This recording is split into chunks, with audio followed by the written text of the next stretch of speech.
Trains were departing the station in rapid succession. Jack found himself sitting wearily on a bench, his legs aching and exhausted. He had spent the entire day wandering around the city blocks, searching for warm clothes and food. The cold weather was swiftly encroaching, and the harsh realities of the big city showed no mercy to people like him. Throughout the day, Jack had explored the bustling streets and back alleys, keeping an eye out for any discarded items that might be useful. He had managed to find a few tattered pieces of clothing and a couple of half-eaten meals in the trash, but he knew it wouldn't be enough to survive the impending winter months. Desperation was mounting, as the biting cold was only growing more intense with each passing day. Despite the difficulties he faced, Jack continued to search for any opportunity that might present itself. He knew that if he could just gather enough warm clothing and sustenance, he might be able to endure the harsh conditions until the weather turned more favorable. But time was of the essence, and he couldn't afford to waste a single moment in his quest for survival. Jack was homeless, a fact that weighed heavily on him each day. He couldn't really share how and why he had ended up where he was, not because he didn't want to, but because he simply didn't remember anything about his past. It was as if a thick fog had descended upon his memories, shrouding them in mystery and leaving him feeling lost and disconnected from his former life. This lack of knowledge about his past only compounded the struggles he faced in his current situation. Without any recollection of his skills, experiences, or connections, Jack found himself at a significant disadvantage in the unforgiving urban landscape. He was constantly haunted by the unanswered questions that lingered in his mind, making it difficult for him to focus solely on surviving the present. Nevertheless, Jack was determined to push through the challenges and carve out a life for himself, even if it was a difficult one. He knew that the key to his survival was to remain resourceful and resilient, despite the seemingly insurmountable odds he faced. He often found solace in the kindness of strangers who would occasionally offer him food or warm clothing, a brief respite from the harsh reality of his existence. As the days turned into weeks and the weeks into months, Jack gradually began to develop a routine. He would wake up early, scour the city for resources, and then seek shelter in the evenings as the temperatures dropped. He was slowly learning how to adapt to his new life, even though his past remained a mystery. Joyce, who appeared to possess an extensive knowledge of the streets, confidently explained the situation to Jack. "What did you expect, man? Do you have any idea how many people like you are out there? The main reason behind their misfortune is the hooch, man." Joyce had seen her fair share of suffering on the streets and had developed a keen understanding of the issues that plagued the homeless community. She was well acquainted with the struggles they faced, and her insights were invaluable to those who found themselves in similar circumstances. "Who?" Jack asked, looking at her with a puzzled expression. Joyce laughed heartily, revealing her front teeth. "Not who, what? You don't know what hooch is? It's booze, cheap liquor. God only knows what it's made of. They probably use some chemicals. People lose their limbs and memory because of it." "Why do you even drink it then?" Jack inquired. Joyce burst into laughter, which soon turned into a coughing fit. "Because good liquor costs good money, and I don't have that kind of money." Jack shrugged his shoulders. "Then just stop drinking altogether." Joyce's laughter came to an abrupt halt. "Are you out of your mind? What do you mean, stop altogether?" Muttering something under her breath, she moved away from Jack. "I can't live with this guy. Something's wrong with him," she thought to herself. Jack honestly couldn't comprehend the situation. If he had lost his memory because of the cheap liquor, why did he even drink it in the first place? The more he thought about it, the more it gave him a headache, and he decided to shift his focus to something else. His name was Jack, at least that's what he believed, because that was the first memory he had. He recalled being shaken by someone and being shouted at. "What the heck are you doing here, Jack? You're blocking my way." He later realized that the name Jack was often used by homeless people as a generic term for someone whose name they didn't know.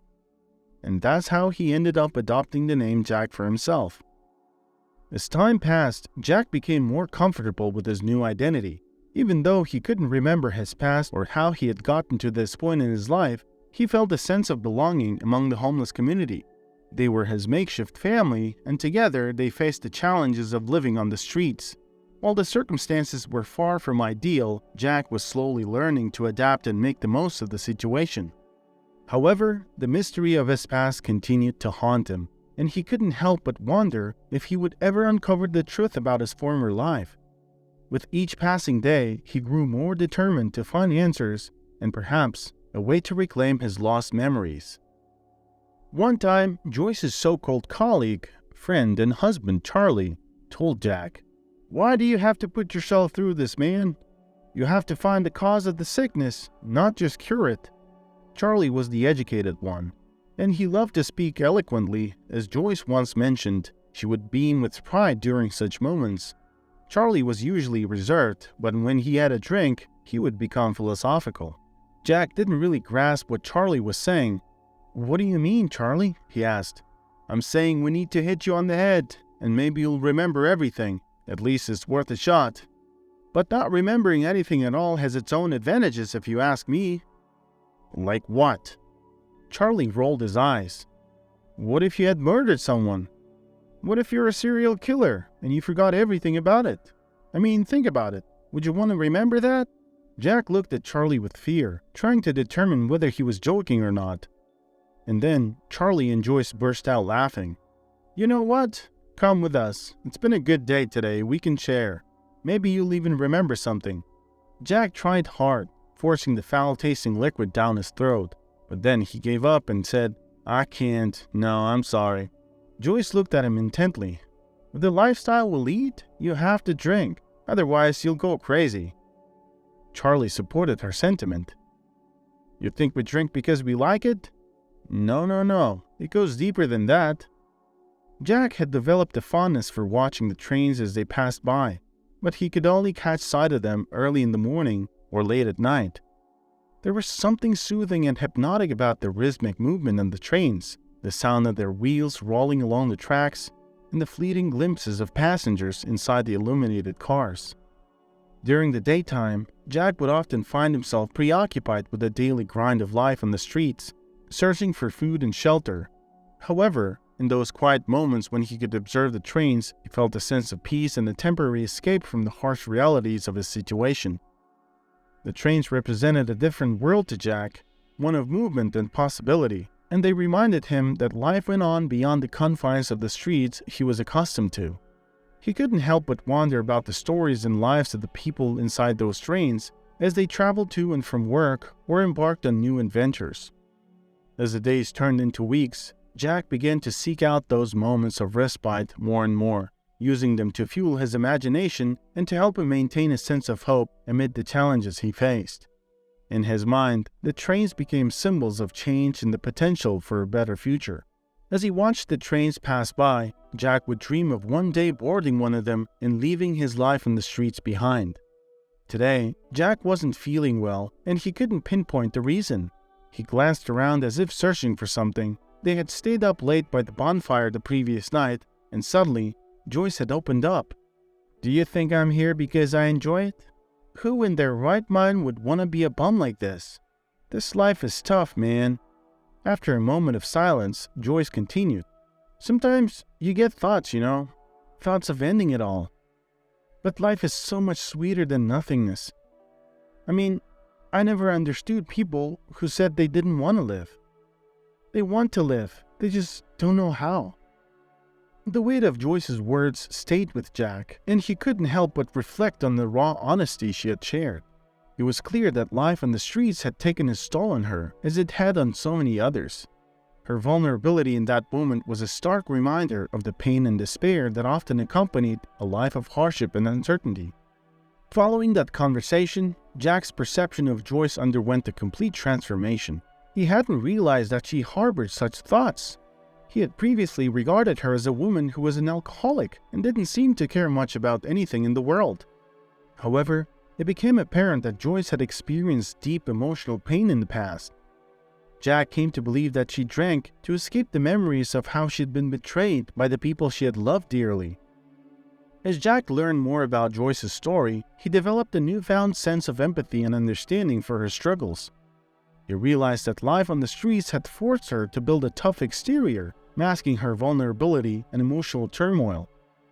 Like many others, she had turned to alcohol as a means of numbing the pain and finding temporary solace from her haunting memories. This revelation made Jack reconsider his own judgments and assumptions about the people he encountered on the streets. He began to see that everyone had a story, often filled with pain and heartbreak, which had led them to their current circumstances. It became clear that the struggle for survival had pushed many to adopt coping mechanisms like alcoholism in order to endure the harsh realities of life. With this new understanding, Jack felt a deeper connection to those around him and a greater sense of compassion for their shared plight. As he continued to navigate the challenges of life on the streets, he did so with a renewed appreciation for the complexity of the human experience and the commitment to support his makeshift family in any way he could. It was around the time when the last train of the day was scheduled to pass by. Jack knew that once it had gone, there would be no more trains to see until the following day, and he would have to return to the basement. On his way to his dwelling, Jack stopped in front of a shop window. He wasn't interested in the items for sale. He just wanted to catch a glimpse of his own reflection. As he stared back at himself, he saw a tall, skinny man with an overgrown beard and an unkempt hair. The once red hat had faded to a nondescript color, and an oversized winter coat hung loosely on his frame. At that moment, he heard the screech of train wheels as it came to a stop. Then he heard another screech, but this time it was a man shouting from the train. Intrigued by the commotion, Jack turned his attention away from his reflection and focused on the source of the noise. He felt a mix of curiosity and apprehension, unsure of what to expect. As he approached the train, he prepared himself for yet another unexpected encounter in the unpredictable world he had come to know. "Help! Is anybody there? We need a doctor! A woman's giving birth!" But there was nobody on the platform except for Jack. He saw that the woman was lying on the floor of the train, surrounded by a few people who were in a state of panic. One person was leaning in to help her, while another was on the phone trying to get assistance. Before the doors closed, Jack, as if responding to an inner impulse, leaped onto the train. "Let me through." A woman was sitting next to the pregnant woman moved aside. Jack turned to the man who had initially shouted for help. "Can you get someone to help carry her out?" The man glanced at the woman, who looked back at him with fear in her eyes. Jack didn't fully understand what he was doing, but he knew that things needed to be done precisely this way. "Does anyone have any alcohol? Whiskey or something?" The woman handed him a bottle. "Here, I got this for my husband's birthday." Jack knelt down and assessed the pregnant woman. "How far along are you?" 8 months, the woman replied weakly. "Placenta previa. All right." Jack took a moment to think, but he had no other choice. The baby was ready to be born, and the woman screamed. Jack waited for a contraction to pass before saying, "If you want to save the baby, do what I tell you, understand? It's going to be tough. The baby has to turn." Everything happened simultaneously. The baby began to cry. The medics finally arrived and boarded the train, and the loudspeakers announced that the departure would be delayed for a few more minutes so the doctors could attend to the woman. "Ray? Mr. Lewis, is that you?" As Jack turned to look at the woman, shock slowly spread throughout his body. "Jenny, what in the world are you doing here? You were supposed to be in the ward until he gave birth." Jenny managed a small smile. "Yeah, we were discharged. We couldn't cover the costs. What happened to you, Mr. Lewis?" Jack felt a terrible headache squeezing his head from the sides. "I have no idea. I don't know what happened to me, Jenny." The doors opened and medical staff rushed inside, quickly placing the mother and the baby on a gurney. Jack approached the doctor, mumbled something to him, and attempted to leave, but the woman screamed again. "Don't let him go. He's the best gynecologist in the city. Something bad happened to him. Just look at him. I don't think he remembers anything." The doctor looked at Jack suspiciously and said, "The best, you say?" He stared intently into Jack's eyes, and his own eyes widened as recognition suddenly dawned on him. "Mr. Lewis!" Jack clutched his head again. "Don't call me that. I don't know who the heck Mr. Lewis is. Every time I hear the name, my head feels like it's breaking into pieces." The doctor shifted gears. "Let me get you a pill from the ambulance, but you look like you need a stronger painkiller. How about a shot? Just give me anything you've got. I can't take this anymore." The doctor quickly prepared a syringe. and Jack soon felt a wave of relief wash over him. A pleasant sense of relaxation spread throughout his entire body. He initially wanted to get off the ambulance, but then realized he didn't really care where he disembarked. The gentle rocking motion of the ambulance ride lulled him into a comfortable state, easing the tension he had been carrying. As Jack's mind began to clear, he considered the bizarre series of events that had just transpired. He couldn't believe that he had helped deliver a baby, especially given his lack of memory about his past. What's more, he found it strange that he had been recognized as a renowned gynecologist. Was this truly who he had been before his memory loss? The ambulance continued to sway, carrying Jack further away from the life he had been leading on the streets. As the vehicle hummed along, he couldn't help but wonder what the future held for him. Would he regain his memories and rediscover his former life, or would he remain adrift, forever haunted by the mystery of his past? Only time would tell, but for now, Jack allowed himself to savor the moment of peace and tranquility as the ambulance carried him away. When Jack woke up, he didn't recognize his surroundings. Everything around him was white, and he felt disoriented. Was he in the hospital? But he was homeless and unlikely to be in a hospital unless it was an emergency or something similar. Jack moved his limbs to check if everything was okay. He didn't feel any pain. As soon as he sat up, he heard someone speak to him. "Alright, that's good. Don't get up, okay? You can't do that. I'm gonna get the doctor." The little old woman wearing a white gown quickly left the room and returned just as abruptly, accompanied by a large man around 60 years old. "Well, hello there." "Hello? Where am I?" "You're in the hospital." "Why am I here?" "Never thought I'd have to talk to you like this, Ray." "Well, let's meet once again. I'm your uncle, Brad Grayson." "Uncle?" Jack felt the pain returning. The doctor squinted. "Headaches?" Jack nodded in agreement. "Good. That means we still have chances." "What do you mean?" "Well, let's work on getting your memory back." Jack didn't mind the idea of remembering something, but no matter how hard he tried, he couldn't. In the evening, a young woman visited him. She silently walked into the ward, went to the corner of the room and sat down. She looked at Jack and quietly wept. Unable to bear the sight any longer, Jack asked her, "Excuse me, I don't understand. Can you explain what's going on?" The woman nodded. "My loved one forgot me." Jack sensed that had something to do with him. He found it hard to believe that a beautiful young woman like her could love him. As it turned out, she did. She began telling him about who and what he was, but everything was in vain. In the morning, she left. Before leaving, she confessed that Jack, or rather Ray, was married to another woman and was preparing to file for a divorce to be with her. She told him that they had known each other since childhood. They had broken up because of a silly argument and reconnected 10 years later. He dozed off, and just at that moment, his uncle, who was also a doctor, rushed into the ward. "Ray, I need your help urgently. A woman has been in an accident. She's pregnant, and I've got nobody. This is a tough one." Jack didn't understand how he could help, but he ran after his uncle anyway. By the end of the operation, which was brilliantly performed and supervised by his uncle, something finally clicked in Jack's head. He looked at Brad Grayson and said, "It's Stephen and Nancy. They had injected me with something." His uncle sighed in relief. "There you go. Now we're getting somewhere.